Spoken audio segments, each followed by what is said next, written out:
por nosotros estos 500 años evangelizando al mundo. Bendecimos, Padre bueno, la noche que ha llegado. Señor, gracias por tanta agua, tanto frío, porque así es el clima, así es octubre, así es noviembre y debemos de ser agradecidos.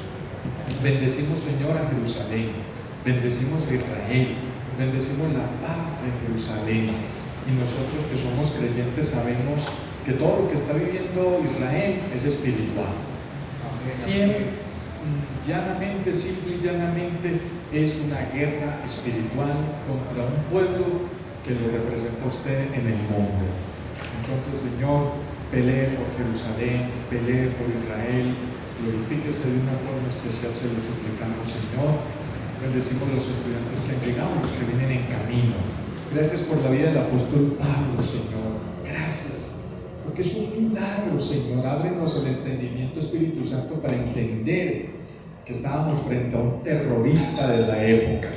Pablo fue un terrorista de su época, persiguiendo la iglesia, matando personas. Y el libro de Hechos nos narra cómo cogió la ropa de los que juzgaron a Esteban y lo apedrearon, Señor. Cómo lo convertiste, cómo lo transformaste, cómo esto le dio un giro de 180 grados. Y si se pudo con Pablo, cuanto más con nosotros. En tus manos encomendamos pues la noche que ha llegado, Señor, y la clase que vamos a disfrutar y la exposición de la segunda hora, en el nombre de Jesús. Amén. Entonces, muy bien, muy bien. Vamos a dar clic, Stevenson, subamos hacia eso, ahí. Como ya tocamos el tema de la resurrección, ya tocamos el tema de 1 Corintios, bienvenidos. Tocamos el tema de 1 Corintios 15 con Juan, no vamos a entrar en muchos detalles, pero parece ser que uno de los temas que movió el corazón de Pablo, que movió la teología de Pablo, que movió todo lo que era Pablo, fue la resurrección. Recuerden que los fariseos y los saduceos no creían en la resurrección. Ellos no creían en la resurrección. Y apenas Jesús les resucitó, eso le movió el piso a toda esa generación de religiosos de la época. Pero ¿de qué manera? Entonces, por eso aparece ese texto. Demos clic hacia arriba, me hace el favor, Stevenson, gracias. Muy bien, muy bien. Resucitar en el original. Ahí aparece entonces toda la información y si podemos colocar la hojita que acabamos de entregar. Entonces, antes de empezar a estudiar esos hombres que influenciaron sobre Pablo, porque es que créanme, el Señor me llevó, una de las mejores formas de entender a Pablo es entender quiénes influenciaron sobre Pablo. Vamos a mirar cada una de las personas que de una o de otra manera impactaron la vida de Pablo. Creo que no alcanzamos a hacerlo hoy, pero de hoy en 8 sí, con la exposición ahora en la segunda hora. Entonces vamos a mirar retiro espiritual de Pablo en Arabia, ¿sí? Ahí tienen el material, tienen la hojita. Este material lo paga el instituto con la plática que ustedes dan cada mesecito, el material que se produce. Dice así: este periodo de 3 años de Pablo en Arabia, mencionado en Gálatas 1:15 al 18, es uno de los más misteriosos y fascinantes de la biografía, y muchos teólogos lo consideran el tiempo de formación espiritual más determinante de su vida después de su encuentro con Cristo en el camino a Damasco. Veamos lo que sabemos y lo que se deduce históricamente y teológicamente. Alguien que nos lea Gálatas 1:15 al 18. Vamos a leer los textos bíblicos que son los que nos van a arrojar luz. El que lo va a leer, coge un micrófono. ¿Sí? Eso, por aquí hay un micrófono, creo que por aquí hay otro. ¿Sí? Sí, lo va a leer Juan. Pasemos el micrófono. No. Eso, con la voz del Río Grande. Muy bien. Gálatas 1:15 al 18. Pero cuando agrado a Dios, que me apartó desde el vientre de mi madre y me llamó por su gracia, revelar a su Hijo en mí para para que yo le predicase entre los gentiles. No consulte enseguida con carne y sangre, ni subí a Jerusalén a los que eran apóstoles antes que yo, sino que fui a Arabia y volví de nuevo a Damasco. Después, pasados 3 años, subí a Jerusalén para ver a Pedro y permanecí con él 15 días. Muy bien, hasta ahí es hasta el 18, ¿cierto? Pablo mismo describe qué fue lo que pasó después de su encuentro de conversión con Jesús en el camino a Damasco, que fue un encuentro muy personal, que eso es lo que alega Pablo y dice, listo, ustedes lo tuvieron 3 años compartiendo físicamente con ustedes y todo, pues yo lo tuve 3 años compartiendo con él espiritualmente. Interesante. 3 años en Arabia. Entonces, lo que dice la Biblia literalmente, y acabamos de leer ese texto precioso, Pablo mismo nos dice que fue a Arabia después de su conversión y antes de visitar a Jerusalén por primera vez como creyente. El texto no detalla qué hizo allí, pero deja claro que no fue instruido por ningún apóstol humano, sino que recibió revelación directa de Cristo. Gálatas 1, 11 al 12. Por favor, Juan David también. O dale tú.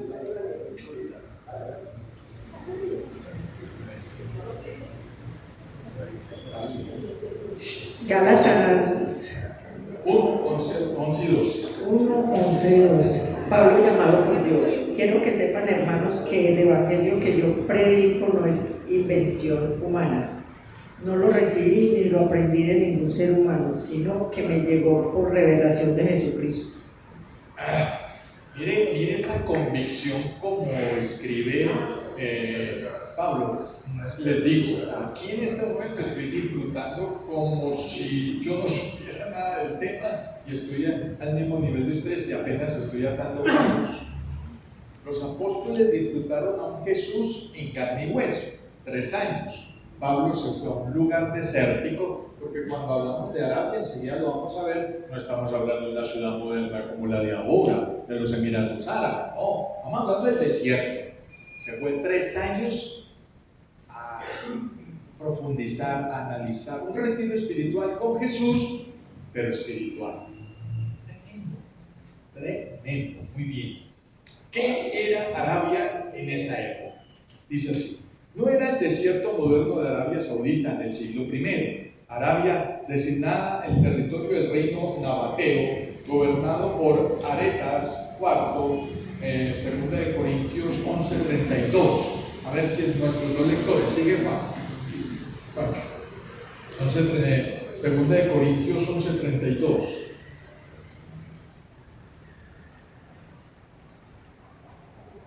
Segunda de Corintios 11:32.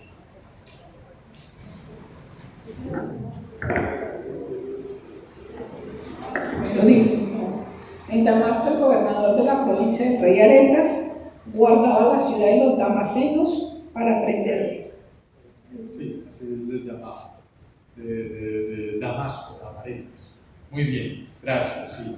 Este reino abarcaba zonas al sur de Damasco, incluyendo Petra, y regiones desérticas donde habían vivido los profetas del Antiguo Testamento. Ojo con ese dato que es relevante.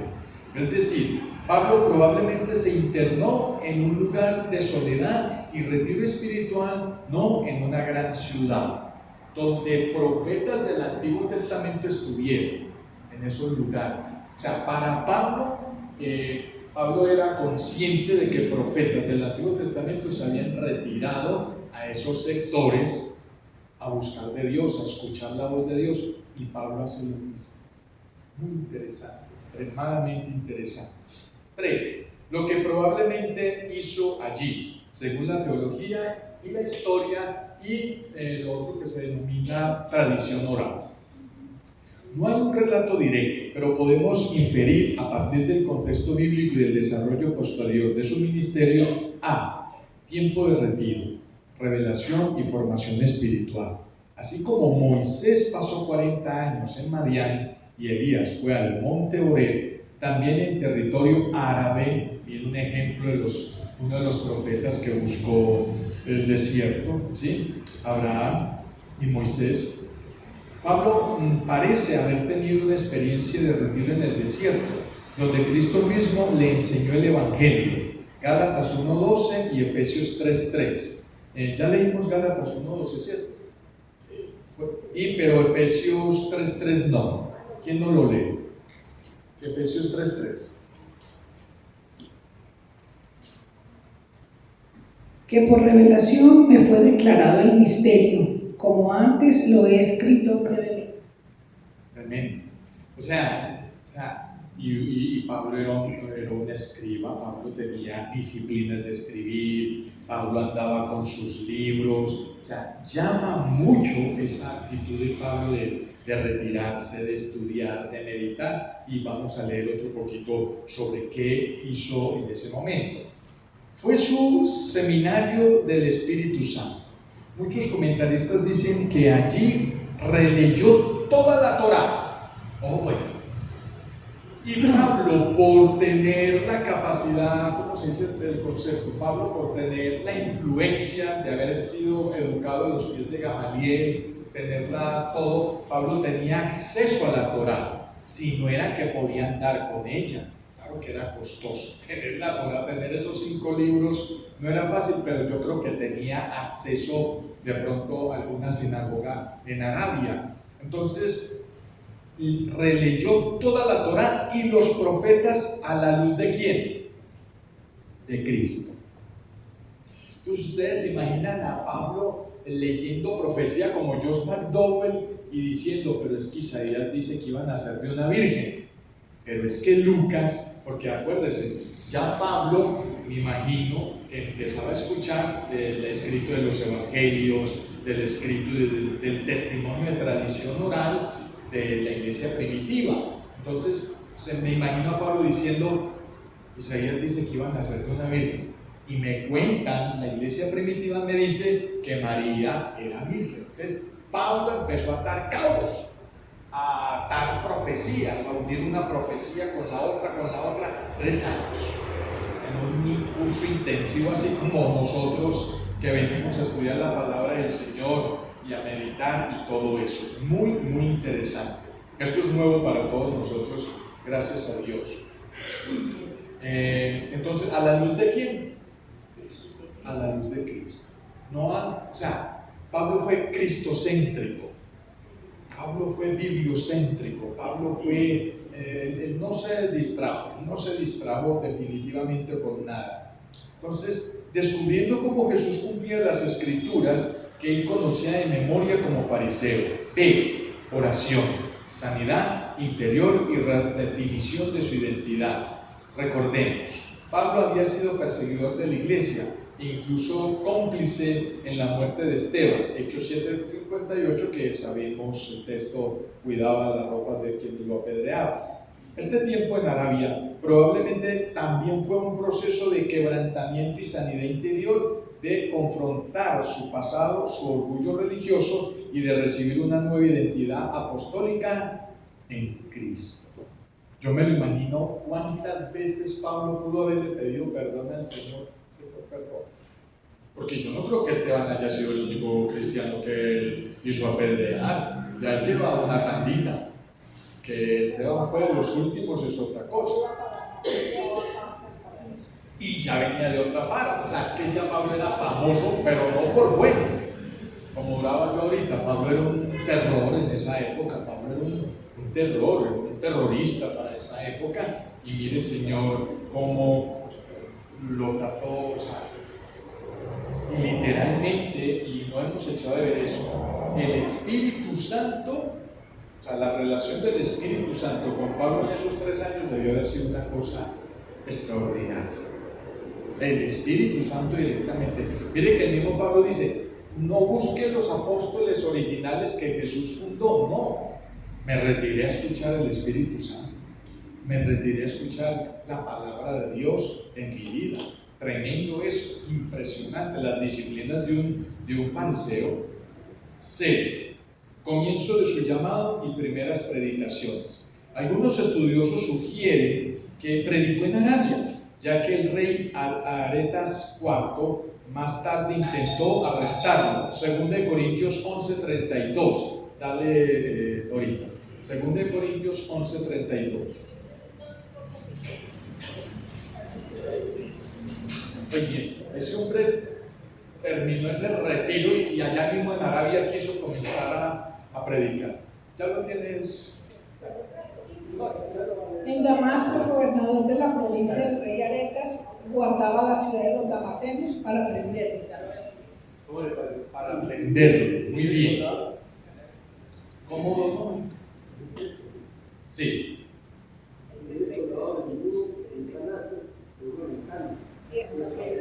Ese es el relato cuando él lo mete en un. Que lo meten en un. Era pequeñito. Pablo no era tan grande para que hubiera cabido en un canasto. Y déle para abajo. No, dice el relato de tradición oral. De baja estatura, nariz aguileña y sin cabello. Más fácil parecido, no tan bonito como Doma, pero sí. Por favor, nariz aguileña, bajo de estatura y sin cabello. No. Y créanme que para echarse esas rastras de madera al hombro tenía que ser grandecito.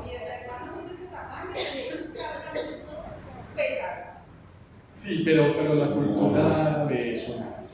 Yo los vi en Holanda con mis propios ojos, esos beduinos. El promedio es 1,90. Sí, esos beduinos, eso será grandecito, créanme. No, pero la tez de esas piedras. Una pregunta, una curiosidad. Fueron 3 años desde el 2024. Pero ¿cuántos años pasaron para escribir tu primera carta desde que convirtió? Haga la pregunta o no, así, pues, ¿cómo nos vamos a quedar? Comienza su llamado, bueno, está, 2 Corintios, ¿dónde estoy? Aquí ya.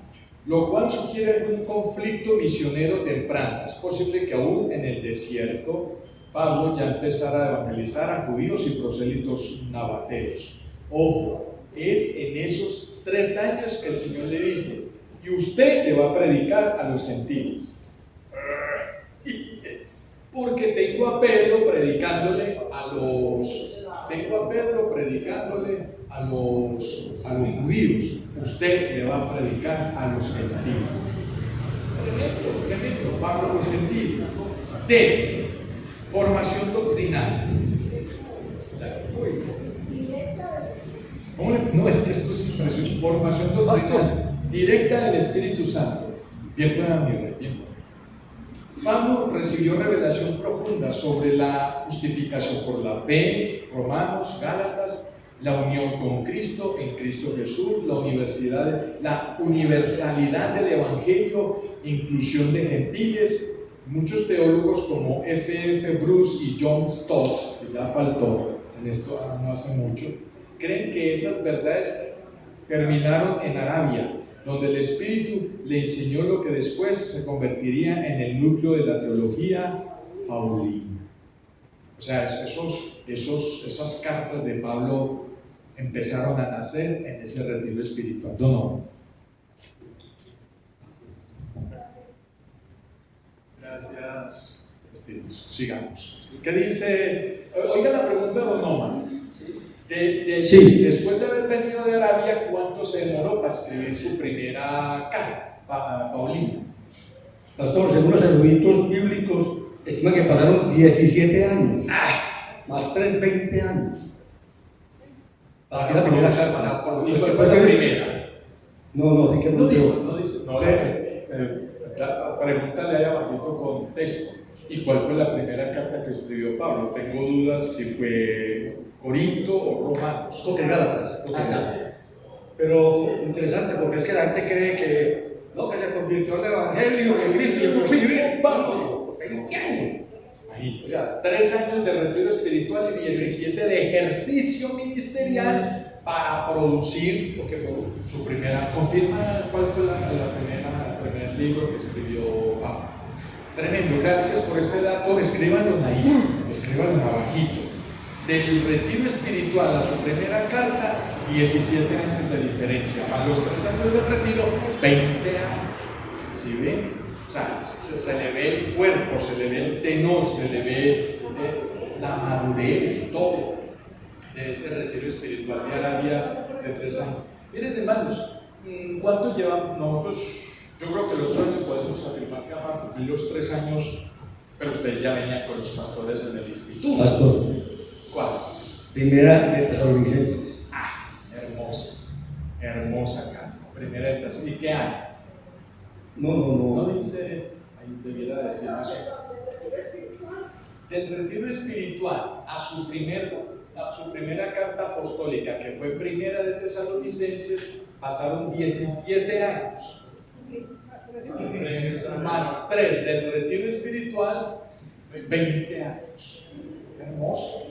O sea, la formación de un siervo de Dios, la formación de 17 años, más los 3 del retiro espiritual. Entonces, yo lo que les quiero decir, amados, es: estoy enseñando, comencé a enseñar en la Universidad de Nueva York, que es donde están los pastores en este momento, allá en Estados Unidos, en el Ministerio de Adonai, dones espirituales.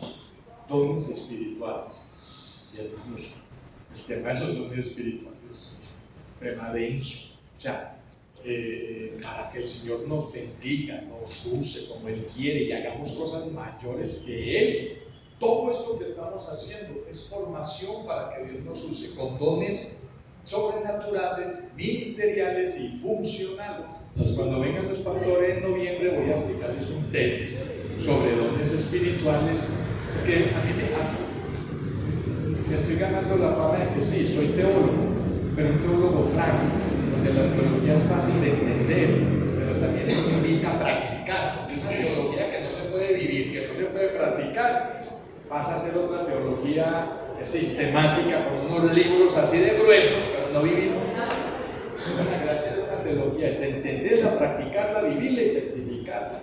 Entonces vamos a hablar de eso. Si lo Alonso y luego no. Me repite por vuestras hermanos, del retiro espiritual a su primera carta de Tesalonicenses fueron 17 años. 17 años. Primero, más 3 años del retiro son 20 años.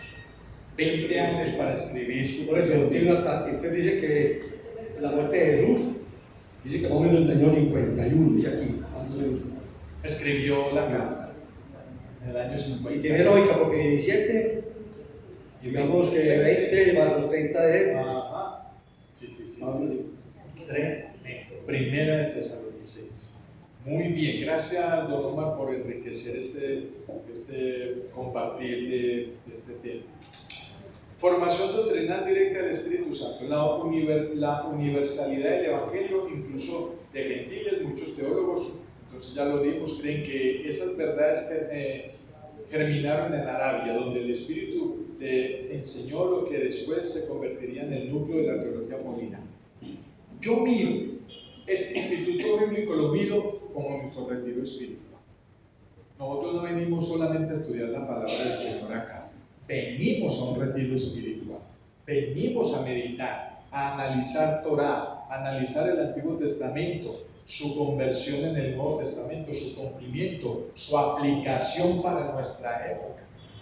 Nos parecemos de alguna manera. Cuando uno estudia a este nivel la palabra de Dios, estamos siguiendo los pasos de Pablo. Entonces miren muchachos, que ese concepto de que cuando Pablo dice: el que quiera seguir a Cristo, sígame a mí, porque yo estoy siguiendo a Cristo. Eso no lo dijo así porque un día se levantó todo amañado y todo contento, todo emocionado. No, ya estamos hablando de 20 años. ¿Y cuánto duró todo el ministerio de Pablo, don Omar, ya que estamos ahí tan bendecidos? En resumen, ¿qué pudo hacer Pablo en Arabia? Oración, comunión, revelación directa del Señor, relectura de la ley y los profetas a la luz de Cristo, arrepentimiento profundo y sanidad del pasado, confirmación de su llamado a los gentiles, primeros intentos de predicar, quizás en territorio nabateo, familia. se parece a José Smith, se parece a Elena White, se parece a todos estos que se retiraban dizque a orar y terminaban era sacando herejías. Como le estoy diciendo al grupo del Instituto de Nueva York, miren, uno no puede pretender que el Espíritu Santo lo use a uno con los dones espirituales si no conozco al Espíritu Santo. Lo contrario es mera improvisación, mero errores y problemas serios. Por eso es que hoy en día la tendencia de la práctica de los dones es más para crear confusión que para edificación del cuerpo de Cristo. ¿Qué problema? ¿Por qué? Porque no tenemos buena teología, no tenemos buena experiencia, no tenemos buen músculo bíblico, para no decir realmente el Señor me está usando con estos dones porque tengo este carácter, porque Dios me está llamando a esto. Y miren lo que quiero llamar la atención. Pablo salió de su retiro de Arabia a decir voy a fundar mi propia iglesia. Pablo salió del retiro de Arabia, y ya estamos llegando a la conclusión ya del material, salió como salen hoy en día. Imagínense la pregunta que me hicieron y entiendan por qué relaciono un cuerpo colegiado con otro, que son dos institutos. Me decían los pastores, venga, es que qué problema con el concepto apóstoles. ¿Hay apóstoles hoy? ¿Sí o no? Oiga esa pregunta. Espere que voy a tomar tiempo para responder. ¿Hay apóstoles hoy? ¿Sí o no? Y me pusieron a estudiar. Ojo con la respuesta, mis amores. Ojo con la respuesta.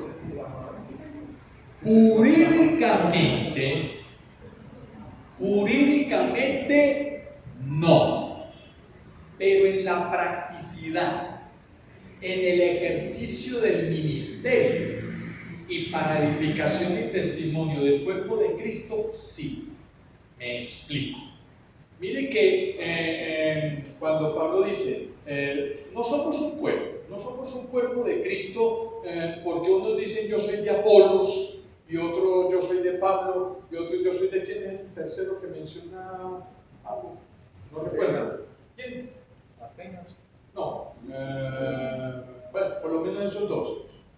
Apolos era tenido como apóstol de segunda generación. Pablo, que no estuvo con mire qué interesante, Pablo, que no estuvo con los 12, fue denominado apóstol. Yo le respondía a los hermanos, vean hermanos, si, por ejemplo, ojo con lo que voy a decir, si el hermano Ramiro, que varios años estuvo en esa disciplina, abre iglesias en lugares nuevos, se va de la casa, deja sus comodidades de la casa, de su barrio, de su hogar, y se va a fundar iglesias nuevas, como le llegó a pasar, porque es de las iglesias de fútbol, el pastor Ramiro no han sido pocas, ya han salido varias.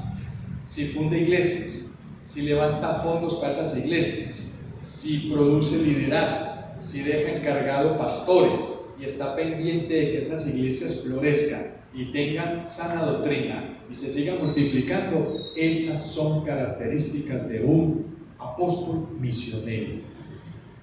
Entonces yo le decía al grupo por internet, lo que pasa es que los apóstoles de hoy tienen que quitarse de encima la chapita de que, porque es que los que están usando el concepto de apóstol hoy son literalmente mercaderes del evangelio. El concepto se nos descargó, el concepto se nos cayó. Mire, lo que pasa es lo siguiente, y ojo que le estoy metiendo a eso neuronas. Hay conceptos que la Iglesia Católica nos robó. Una de las situaciones por las que hoy nos da miedo citar, por ejemplo, hoy en día hay profetas. Sí, claro. En los cinco ministerios, apóstoles, profetas, evangelistas, pastores, maestros. Cuando los siervos se paran ahí a predicar, son profetas. Por la practicidad. Porque a uno se le va la mente a profetas, a uno le va la mente es profetas de cuestionar el futuro. El que predica la palabra de Dios es un profeta. Entonces, miren los conceptos que la Iglesia Católica, ¿cuál es el concepto técnico? Han acuñado y se nos han robado. Conceptos como estos: apóstoles, Navidad, Eucaristía,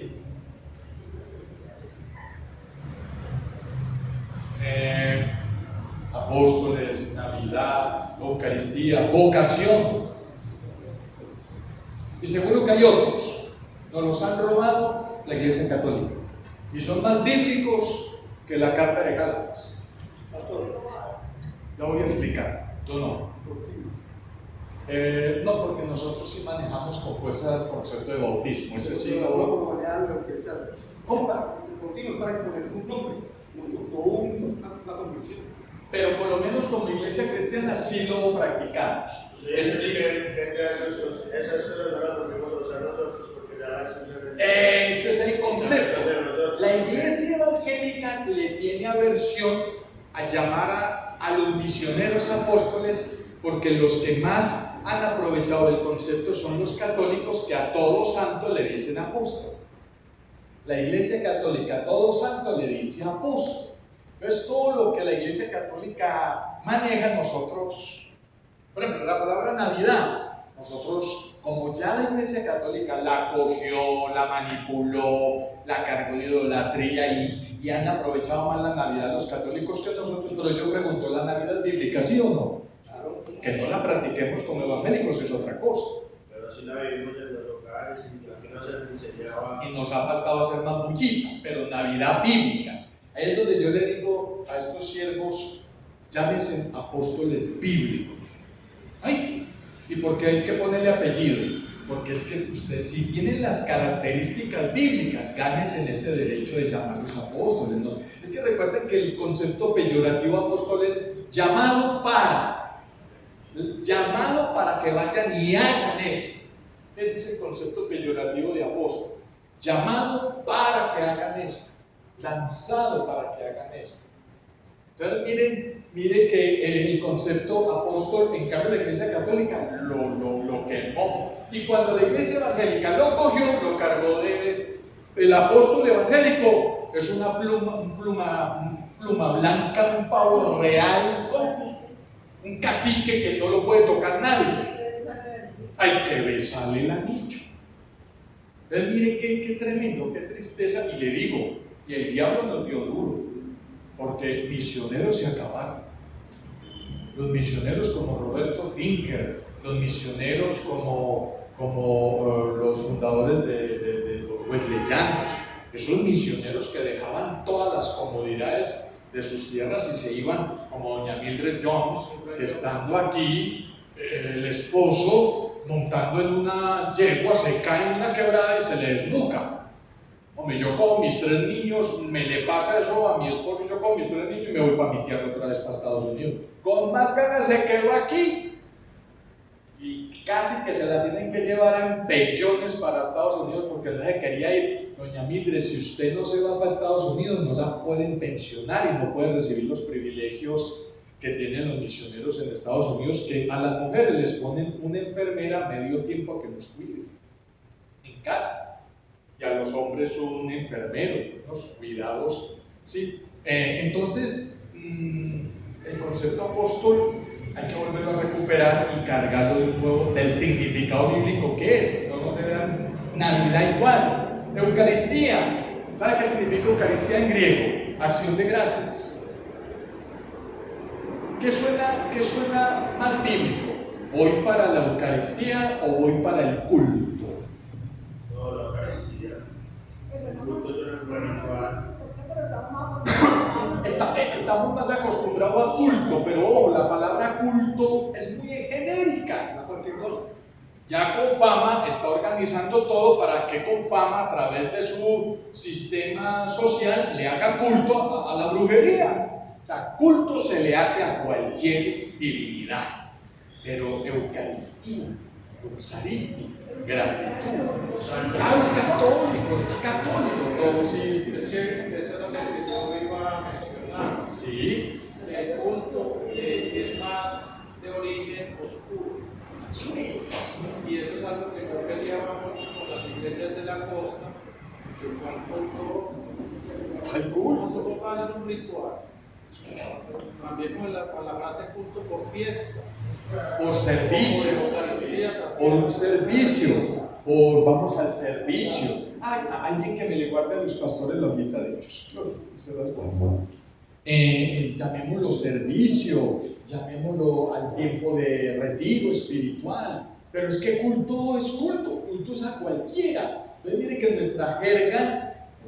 nuestra jerga influye mucho en nuestra teología. Y otro ejemplo es vocación. ¿Cuántos de ustedes tienen en primero o segundo grado algún religioso en la casa? Una monja, un sacerdote o algo. Cuando uno escucha de que son hombres o mujeres muy espirituales, ¿cómo dice el católico? Que esa tía, ese tío, ese hermano tiene tremenda ¿qué? Vocación.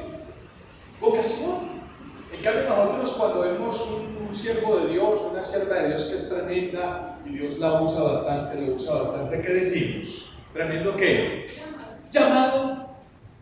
¿Y qué le dice Pablo a los Efesios? Os ruego, hermanos, que andéis en la vocación con que fuisteis ¿qué? En la teología de Pablo nosotros nunca le debimos de haber prestado este concepto a los católicos. O si ellos lo usan, nunca debimos de haber dejado de usarlo nosotros también. Y mire qué tan interesante. La palabra llamado, les voy a colocar un ejemplo. La palabra llamado es la palabra kaleo en griego. ¿Sí? ¡Stevenson! Llamado. ¡Stevenson! Llamado. Y la palabra para vocación es klesis. Hacerme el favor, Stevenson, y venir para que preparemos la clase. Vamos a poner este video primero, luego vamos a entregar las hojitas, después vamos a... O sea, el contenido de ese llamado es la vocación. Y en otra parte, ya te doy la palabra, Stevenson, y en otra parte, hablando de la teología de Pablo utiliza estos dos términos en el concepto de hogar. Entonces la conclusión es esta: kaleo llamado es el noviazgo, y klesis, que de ahí viene la palabra iglesia, eclesia, de la misma raíz, es matrimonio.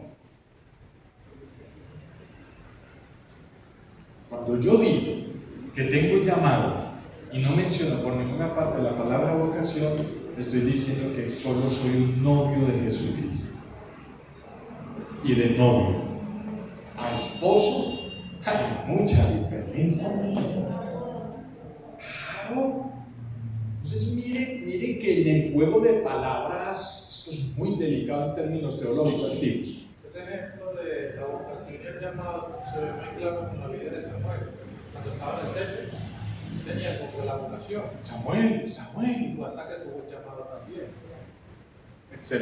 Excelente ejemplo, ilustraciones. Entonces, muchachos, ¿por qué nos metimos por ahí? Porque le tenemos miedo a la palabra apóstol. Y cuando la quisimos usar, la usamos mal.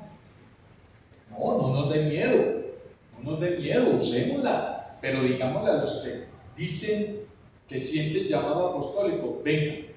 Tienen estas características, como les digo, una vida santa, una vida de amor por fundar iglesias, así sean un pantanero, dispuestos a dejar casas, camas cómodas, buenas comidas, meterse allá en el Chocó, aunque no necesariamente para no ser apóstol tiene que ir a sufrir. Le cuento una cosa, hay lugares en Medellín donde hay mucha necesidad, y en las grandes ciudades hay gran necesidad de la palabra de Dios.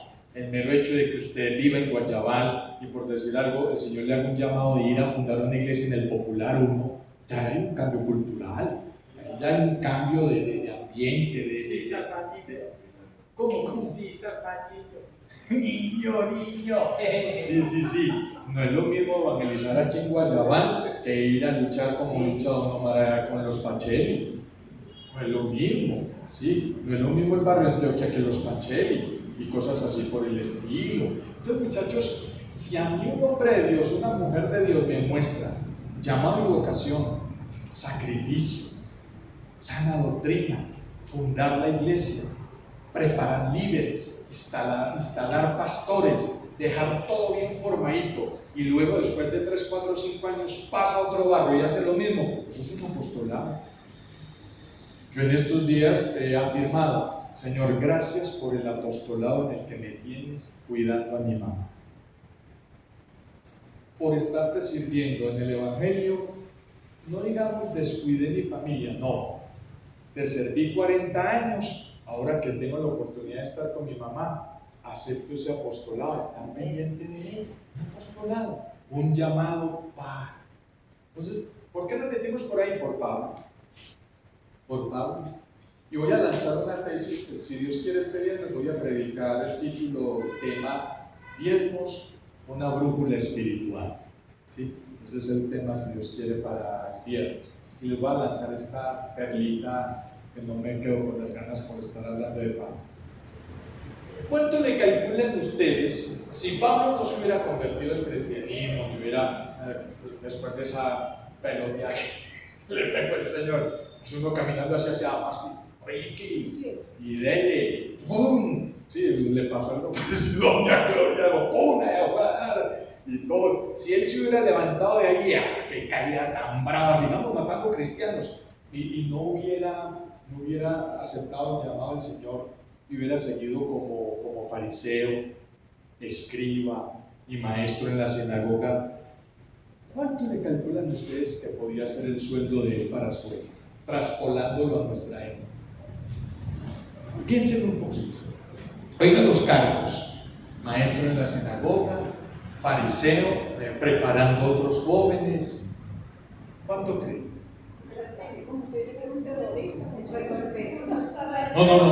No me mencionan, no te meteréis en la clasecita. ¿Cuánto? Un salario de un congresista. ¿Y cuánto es el salario de un congresista? Oye, eso es pecado. Eso es pecado. Y no asisten ni siquiera a hacer un voto, ni siquiera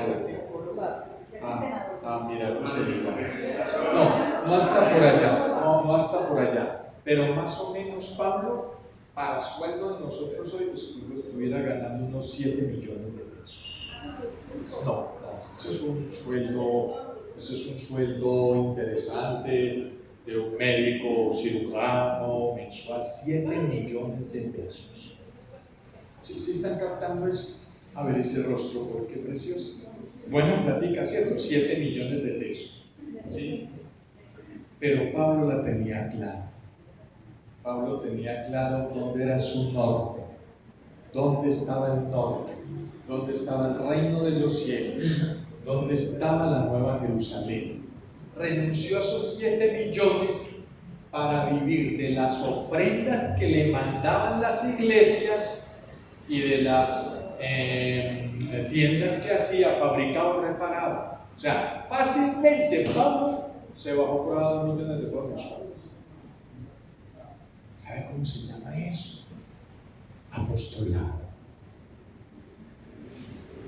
Me muero de las ganas porque los que se llaman ser apóstoles le digan a uno: venga, nosotros 10 que nos llamamos apóstoles, venga, pastor teólogo, y háblenos de esto, para hablarles de este tema. Gánense en el derecho de que nos llamen apóstoles. Tienen el derecho. Apóstoles bíblicos, no apóstoles comerciantes. Porque no hay teología. Amén, sí. Esa es la lucha del pastor Ramiro con Marlene en Amén, en la Asociación de Ministros.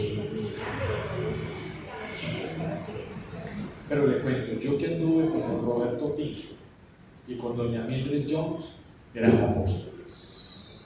Yo estuve con don Roberto Finkel, que fue el fundador de Fe y Esperanza, Misión Panamericana Central. Estuve con él en los Llanos Orientales, estuve con él en Cali, estuve con él en la costa atlántica. Yo soy de la escuela de él con Julio Toro, suya. Nosotros somos de ese coro. Ese hombre era un apóstol. Por eso el diablo nos lo arrebató, pegándole con una moto de alto cilindraje y nos lo mató en Bogotá. Imaginen que ese hombre en la avioneta que trajo de Estados Unidos llegó a pueblos en los llanos orientales donde llegó primero él que la Iglesia Católica. ¿Sí? Y llegó con el Evangelio primero, claro, no había terrestres, sino en la avioneta. Y varios narcotraficantes le decían: don Roberto, usted que no lo revisan en ningún aeropuerto, llévenos estas paquitas de cocaína. ¿Y cómo sería la presión que se vio en la necesidad de vender la avioneta y compró donde hoy funciona Centro de Fe y Esperanza en Bello? Eso era una cosa humilde, sencillo, trabajador. Yo construí allá en Bello, le ayudé a armar los baflecitos para poner el sonido allá con él, trabajando. Doña Mildred Jones, sí nos subieron, pero se han muerto. Sí, Steven. No, eso te iba a decir, que la señora Mildred, pues mi mamá la conoció, pero cuando eso todavía no había proyectos de familia. Claro. Y ella también fue la fundadora de Compasión Internacional. Yo fui becado de Compasión Internacional. Eso básicamente era un programa Sí. que ayudaba a niños de escasos recursos. Sí. Les daba los útiles escolares, informe, alimentación, muchas cosas buenas. Tremendo. Compasión Internacional. Yo fui asesor psicológico del programa en Itagüí, en la Confra de Itagüí, 2 años. En el programa era la parte psicológica y todo con los niños. Familia, si debieran ya. Es que acuérdense lo que dice el principio: cosas mayores haréis vosotros. No nos dé miedo. Si alguien tiene el derecho y se va a ganar el derecho de llamarse apóstol, un apóstol bíblico, y que Dios lo bendiga. O sea, lástima que el pastor Ramiro y la pastora Marlene, por recursos, por salud, por tiempo, por varias cosas, pudieran metérsela más, metérsela todo, y perfectamente llenan los requisitos de un apóstol bíblico. Y no tengo problema en mencionarlo así. Pero ahí está nuestro problema con los conceptos que Dios nos ha dado. Dice así: aplicación espiritual para nosotros hoy. El desierto de Pablo fue un laboratorio de transformación, según Romanos 12, 1, 2. ¿Qué fue Pablo básicamente a buscar a Arabia? A entender cómo hacer la buena voluntad de Dios, agradable, de perfecto. Eso fue hacer Pablo. Y en esos 3 años lo entendió. Y cuando estaba inspirado, Juan, y me quitaste la inspiración, mentira. Cuando ya es el desierto, cuando no le salen bien las cosas, porque tiene platica y. Yo quiero que ustedes sientan esto como un desierto, muchachos. Yo quiero que ustedes sientan esto como un desierto. Este es nuestro desierto de preparación. El Instituto Bíblico es parte de ese desierto. Señor, yo quiero hacer la buena voluntad de Dios tuya, agradable y perfecta. Antes de cambiar el mundo, Dios lo llevó a Pablo a cambiar por dentro a él. Todo ministro genuino necesita su Arabia, ese lugar de soledad donde Cristo nos desarma, nos enseña y nos da su visión antes de enviarnos. De esta forma, todos podemos ser apóstoles enviados a este mundo si hacemos la buena voluntad de Dios, agradable y perfecta. Yo hago esta pregunta: don Fernando, ¿usted cuánto estuvo sirviendo, andando de estación en estación por el río Medellín, salvando estos muchachos hundidos en la droga? ¿Cuántos meses fue? 9 meses. Y diste a luz, ¿verdad?